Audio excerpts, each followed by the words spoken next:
Қысқасын айтқанда эксперимент. Жексенбі, мен үйде бір жерімді қысып отырдым. Сол бір жерім бір кезде қышып кетті. Қышып кеткеннен не істерімді білмедім. Сондықтан да сол жерімді қасыдым.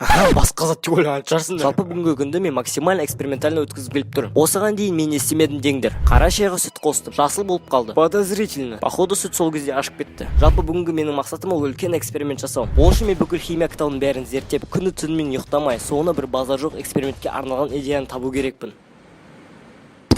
Бірақ ол слишком геморройны болды. Сондықтан да басқа методқа көшеміз. Шай, пішіні және де YouTube. Классика. YouTube'да мен бірнеше эксперимент жайлы видеолар қарап отырдым. Bir кезде маған ойшыл деген бір арна көзіме түседі. Ол да типа Мамикс, но қазақша түрі. Оказывается, олар мықты эксперимент жасайды екен. Неге екенін білмеймін, но мен тоже олармен эксперимент жасағым келіп кетті. Ол үшін оларды тауып алуым керек. Жоқ, конкретно тауып алуым керек. Мен бірнеше жақындарыма осы адамдардың нөмірлерін біліп алшы деп хабарластым. Связь ғой, связь. Сол маған барлығы бірдей жауап берді. Миымды шертпеш Нұрболатқа экспериментмен бірге сені бетке берем. Қой одан да бір жерімді қысайын. Жақсы, ешкім маған көмектескісі келмесе, онда өзім іздеймін. Ол үшін мен осы Қазақстан ішіндегі деректер базасын ақтарып, потом сол ағалардың аттарын біліп алып, кейін сол ақпараттарды біліп алғаннан кейін сразу олардың нөмірлерін соқсам болады. Қай жерде екенін IP адресін көмегімен біліп алатын боламын. Керемет план. Сондықтан да Инстаграмға кірмейін бе?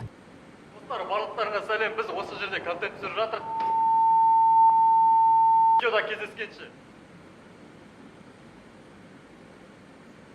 Жалғастырайық. Олармен кездеспей жатып, мен үйде соңғы эксперимент жасауды шештім. Ақырында үйімді өртеп алдым. Ешек бас. Әрі қарай мен өз жолыммен кеттім. Кейін неше түрлі жерлерден өтіп, неше түрлі құбыжықтармен шайқастым. Ойнай айтамын, сен видеоны ұзақ қылу үшін айтып жатқанмын. Ақыры мен ол ағаларды таптым. Так, Нұрболат, бар, өзіңді достойны адам екеніңді көрсет. Мен оларға жақындадым. Олар маған мән бермеді. Базар жоқ, жұмысыңа кіріп кету деп осын айтты. Мен олардың киімдерін түрттім. Олар маған қарады. Так, Нурик, сабыр.